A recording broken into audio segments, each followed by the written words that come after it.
The Sphinx timeline started to strain when AI mapped erosion that looked older than Khafre. The accepted story places the Great Sphinx at Giza in the 4th dynasty, around 2500 BCE, beside the monuments linked to Pharaoh Khafre. Then, a forensic AI was handed the wall itself. It compared limestone erosion, quarry marks, surface geometry, and rainfall runoff paths. One proof object kept coming back from the scan: the rounded vertical channels cut into the Sphinx enclosure walls. If those marks are only desert weathering, the Old Kingdom date can still stand. If they record long exposure to heavier rain, the timeline becomes much harder to explain. The argument begins at the place where the AI map meets the physical wall. Stand at the edge of the Sphinx enclosure, and the first shock is the scale. The famous head looks out across the Giza plateau, but the body sits low inside a trench cut from limestone bedrock. The paws reach forward, the back slopes away.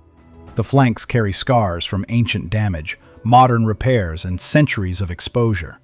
This is not a statue standing free on open ground.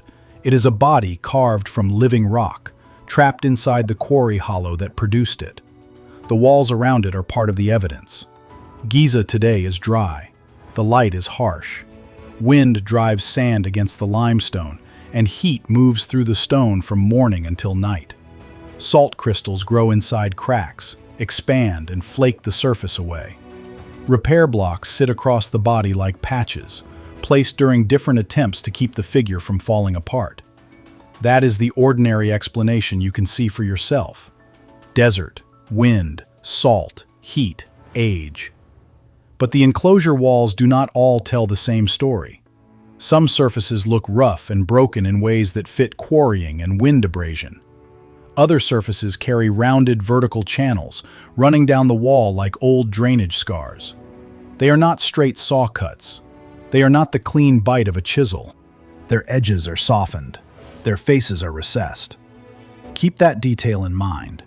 Wind tends to scrape, polish, and abrade along the direction it moves. Sand pushed across exposed stone can wear surfaces unevenly, especially where the limestone is softer. Salt can burst the outer face from within. Both processes matter at Giza. Any serious reading of the site has to include them. Yet the disputed channels have a different look. They descend. They collect along the wall face. They resemble the rounded cutting water can leave when rain keeps running down soft limestone. The Sphinx is damaged, but damage by itself is not the mystery. The question is pattern. A broken surface can have many causes. A directional pattern narrows the field. That is why the enclosure wall matters more than a dramatic photograph of the monument. It is a record surface. The argument is held in the stone. The old model is not careless. It rests on a wider archaeological setting, and that setting points strongly toward the Old Kingdom. The Sphinx sits beside the pyramid complex traditionally associated with Khafre, the 4th dynasty pharaoh whose pyramid rises behind it. The causeway, valley temple, and surrounding masonry form a coherent royal landscape. Blocks used in nearby temples appear connected to quarrying around the Sphinx enclosure. The layout looks planned, not accidental. For most Egyptologists, that context is the anchor. The Sphinx belongs to the same building program. The limestone was cut, shaped, and organized as part of a royal complex around 2500 BCE. That date matters. The Old Kingdom could build vast stone projects. Giza itself proves that. Workers quarried limestone, moved blocks, dressed surfaces, aligned monuments, and built in volumes that still unsettle modern visitors. You do not need a lost civilization to explain that Egypt could carve a monumental body from bedrock. The tool marks matter too. Quarry faces near the enclosure show evidence consistent with ancient extraction. Limestone layers were cut, blocks were removed, and the rock was shaped in ways that fit known Egyptian masonry practices. The Sphinx does not sit apart from that work. It belongs to a carved plateau. Then, The weathering question enters the record. Mainstream explanations point to several forces working together. Wind abrasion wore exposed faces. Salt exfoliation peeled the limestone. Occasional rain fell even in a dry climate. Groundwater and subsurface moisture may have moved through parts of the stone. Restoration cycles changed which surfaces stayed exposed and which surfaces were covered. Across thousands of years, those processes can do real damage. Limestone is not granite. It changes by layer. Some bands hold together, others crumble faster. A monument carved from uneven bedrock will never weather as one smooth object. That is the fair version of the accepted explanation. But the pressure point is location. Some of the deepest vertical weathering appears on enclosure walls that, under parts of the standard timeline, should have spent long periods buried, partly protected, or at least less exposed to direct runoff. If drifting sand quickly covered the wall, heavy vertical rainfall channels become harder to place late in the story. The sequence matters. A wall exposed to falling rain can collect channels. A wall buried under sand cannot be cut the same way by runoff. A face shielded for centuries should not weather like an open drainage surface unless the exposure history is more complicated than the simple model allows. That does not defeat the Khafra attribution by itself. Archaeology is not overturned by one wall, but it does create a forensic question. Which surfaces were exposed? For how long? Under what climate? And which marks came before repair, burial, quarrying, or recarving changed the site? This is where the file turns from monument history into surface evidence. The AI was not asked to believe a theory, it was asked to read the stone. The input was a digital stack of the enclosure, high-resolution photogrammetry, surface models similar in purpose to LiDAR, historical photographs, repair maps, limestone strata notes, and comparative examples of erosion from different environments. The machine saw the wall as geometry, depth, curve, direction, angle, bedding, fracture, and surface loss. A human eye can be pulled toward the face of the Sphinx. The AI stayed with the wall. First, it separated marks that looked deliberate from marks that looked environmental. Tool marks tend to carry a different order. They can show repeated blows, working faces, extraction lines, or angular breaks where stone was removed. Natural weathering follows another grammar. It follows weakness, moisture, grain, bedding, and exposure. Then the system grouped grooves by shape. Some were sharp, some were shallow. Some ran with the limestone layers, some cut across them. Some appeared as broad recesses rather than narrow lines. The important channels were rounded, vertical, and tied to wall faces in ways that looked less like random surface collapse. The measurement matters. Water runoff does not carve limestone like a knife in a single event. It works by repetition. Rain hits the plateau. Water gathers on an upper surface. It spills over an edge. It follows tiny depressions. Each flow loosens grains, carries dissolved minerals, and widens the path earlier water already opened. Over time, a shallow track can become a rounded channel. Wind works another way. Sand moving near the ground can scour and undercut. It favors exposed corners, surfaces facing the prevailing direction, and softer layers. Salt weathering can hollow and flake surfaces from within, leaving rough skins and powdery faces. Quarry fractures can produce breaks that imitate natural recesses when seen from the wrong angle. The AI compared those mechanisms against the enclosure. The proof object became a digital erosion heat map. Instead of treating the Sphinx as one famous silhouette, the scan colored the wall by intensity, depth, and direction. The deepest problem areas did not appear as random patches. They appeared as clusters. That is the part that changes the case. A random patch can be blamed on bad limestone. A line of recesses can be blamed on bedding. A directional cluster running down a wall asks for a process that moved downward. If the process was water, then the climate and exposure window becomes central. If it was not water, The alternative has to explain why the geometry imitates runoff so closely. The AI did not announce a builder. It did not name a pharaoh. It did not date the monument from a photograph. That would be a weak claim. What it did was narrower and more uncomfortable. It showed that the wall preserves more than one kind of mark, and that the disputed channels form a pattern with direction. They are not only damage, they are shaped damage. One cluster rose above the rest because the pattern kept descending. The first contradiction is easy to picture. On parts of the enclosure wall, the AI identified rounded vertical channels and recessed faces, whose geometry resembled repeated rainfall runoff more than horizontal wind abrasion. The channels looked as though water had traveled down the surface again and again, wearing the limestone in a direction gravity could explain. That is the core of the water erosion argument.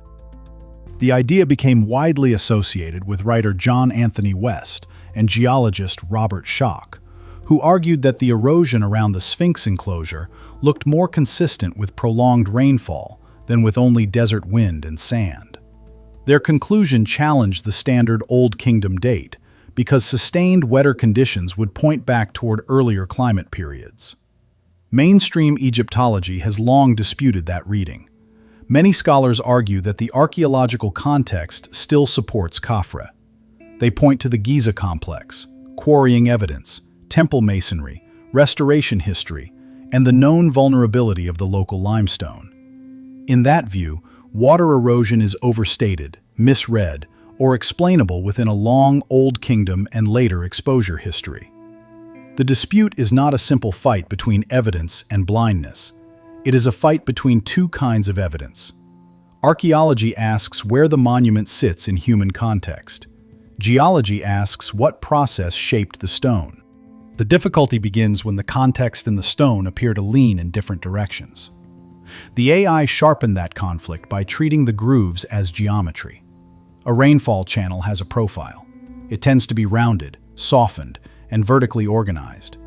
Wind abrasion tends to leave different signatures, often more lateral and surface-facing. Salt exfoliation can produce flaking and cavities, but it does not automatically create coherent downward drainage paths. Quarry scars can be directional, but they usually preserve sharper working logic.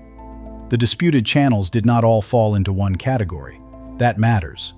Some marks could fit quarrying, some could fit salt, some could fit ordinary surface decay. But a set of rounded vertical forms remain difficult to dismiss as wind alone. If those forms were created mainly by sustained rainfall, the implication is uncomfortable. They may record a wetter period before the Old Kingdom climate known from Khafre's time. That does not automatically date the Sphinx to that earlier period, but it asks whether the carved enclosure was exposed before the standard story says it should have been. The first number is not a date, it is a direction. Down.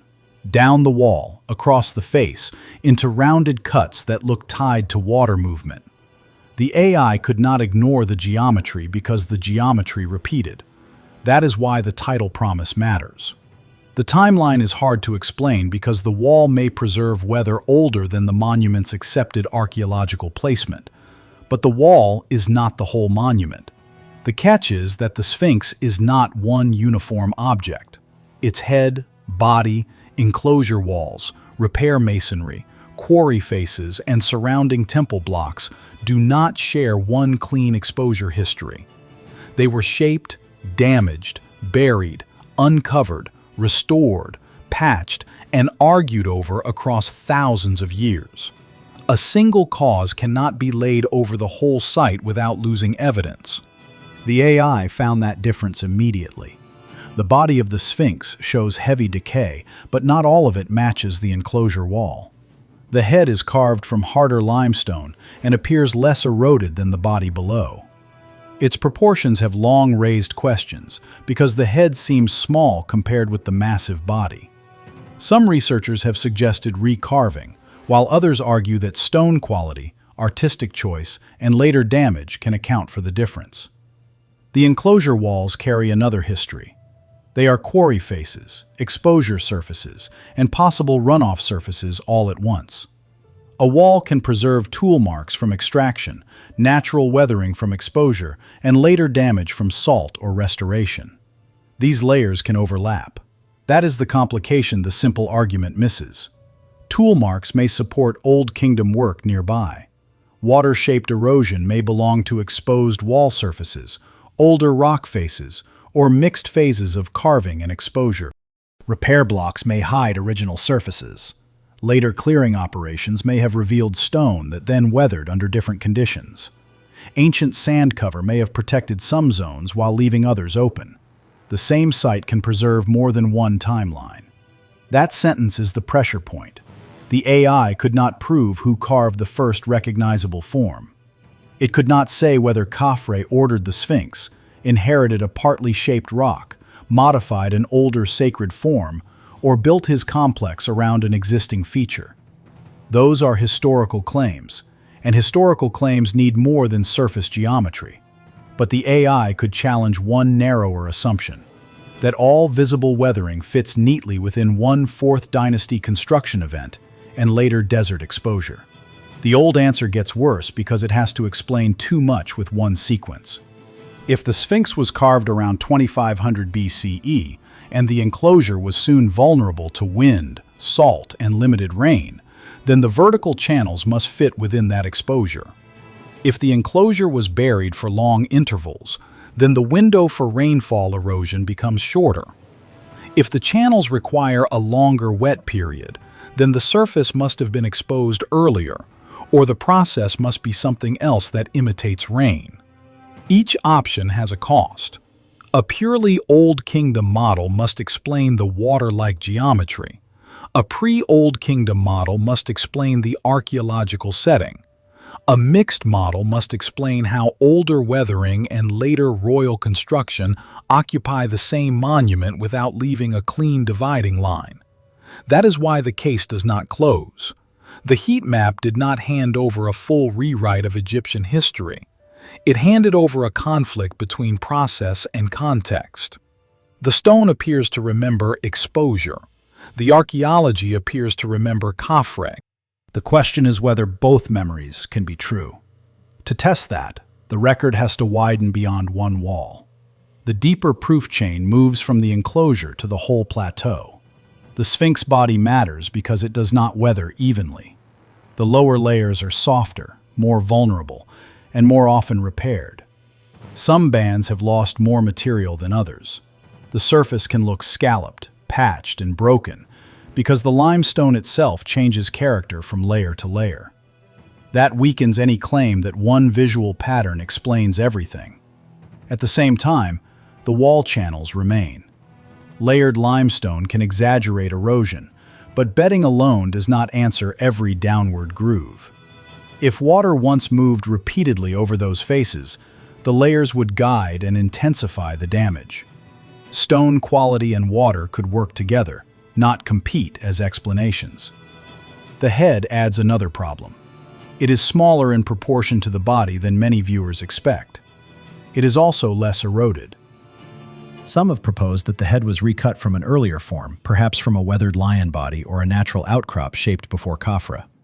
Mainstream scholars generally resist that conclusion because direct archaeological proof is limited. Still, the proportion question keeps returning because it is visible. A camera can see it from the front. A scan can measure it from every angle. Repair blocks add a time sequence. The Sphinx has been restored many times, including in ancient periods. Blocks were set against damaged areas to preserve or rebuild the figure. Some repairs are themselves old, others are much later. Every repair changes what can be read from the original surface. The record does not stop there. Known Old Kingdom masonry around the Sphinx gives the Khafre model real strength. Temple blocks, quarry relationships, and the arrangement of the complex all argue that major work occurred in the 4th Dynasty. Ignoring that evidence would be careless. The AI did not erase it. But geology keeps asking a different question. What process made the walls look this way? Ancient climate adds another layer. North Africa was not always as dry as it is today. Earlier Holocene periods brought more rainfall to parts of the Sahara and the Nile region. Grasslands, lakes, and shifting human settlements mark a different environmental world. That wetter past does not automatically date the Sphinx, but it supplies a possible climate window for stronger runoff erosion. The date matters, but the exposure matters more. A rock face can be old without the monument being old. A carved body can be newer than the weathering on the surrounding wall if workers modified a pre-existing formation. A royal complex can incorporate an older sacred object or an older landscape feature. None of those options can be assumed. They have to be tested. That is where archaeology and geology collide. Egyptology relies on context. It asks what objects, buildings, inscriptions, quarry relationships, and cultural patterns surround the monument. Geology focuses on stone behavior. It asks how limestone changes under water, wind, salt, burial, and exposure. Both methods can be disciplined. Both can miss something when used alone. The AI's value was not that it replaced scholars. It forced the marks into comparison. It made wind, salt, quarrying, bedding, and runoff compete across the same surface model. It separated visible claims from broad impressions. The scan cannot name the builder. It can narrow the weathering mechanism. And if the strongest cluster really does favor repeated rainfall runoff, the Old Kingdom explanation has to carry an extra burden. It must show how those channels formed after 2500 BCE, under the exposure conditions the enclosure actually experienced, without requiring a wetter climate than the accepted timeline allows. If that cannot be shown, the official story may still be partly right, but incomplete. That is the final implication. The Sphinx may not be a single-date object in the way the public imagines.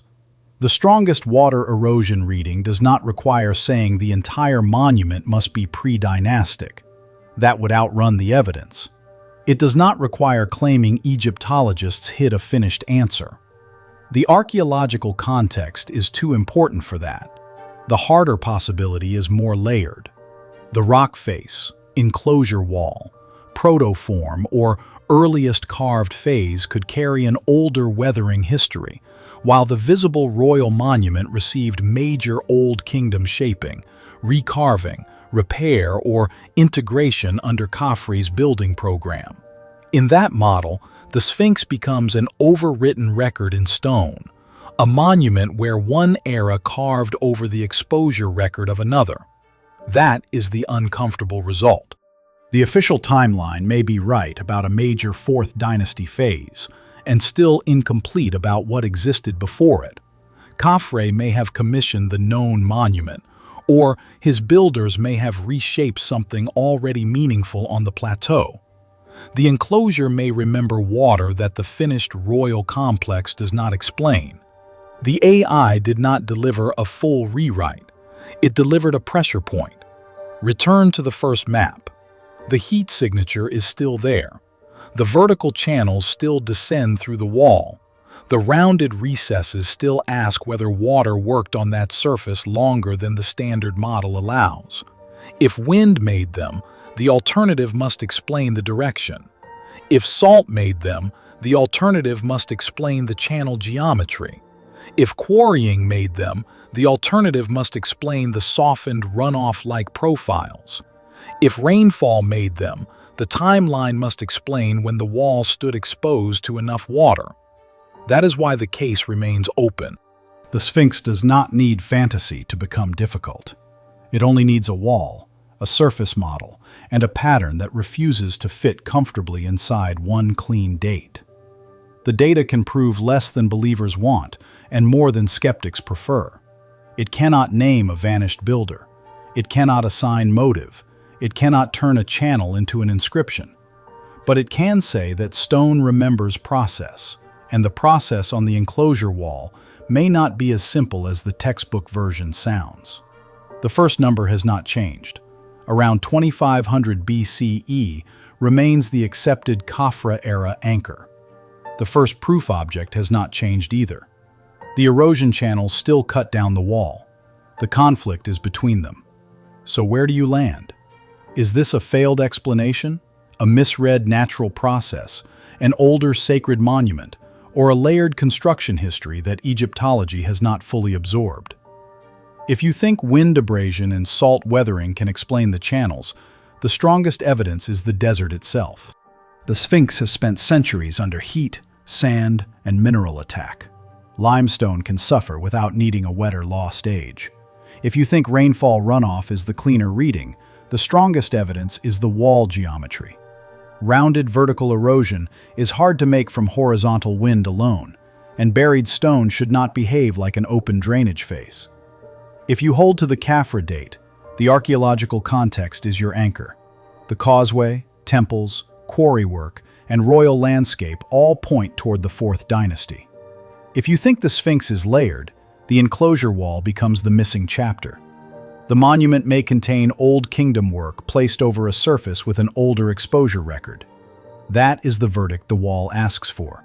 Should forensic AI be used to recheck other ancient monuments? Not as a replacement for archaeologists, but as a way to force every mark, groove, fracture, and weathering scar into the same evidence map? Or does that risk turning uncertain stone damage into a story too large for the proof? Leave your judgment in the comments. Wind, rain, salt, Khafre, or layered history. Subscribe for the next scan, the next sealed record, and the next ancient site where the official explanation meets the physical evidence.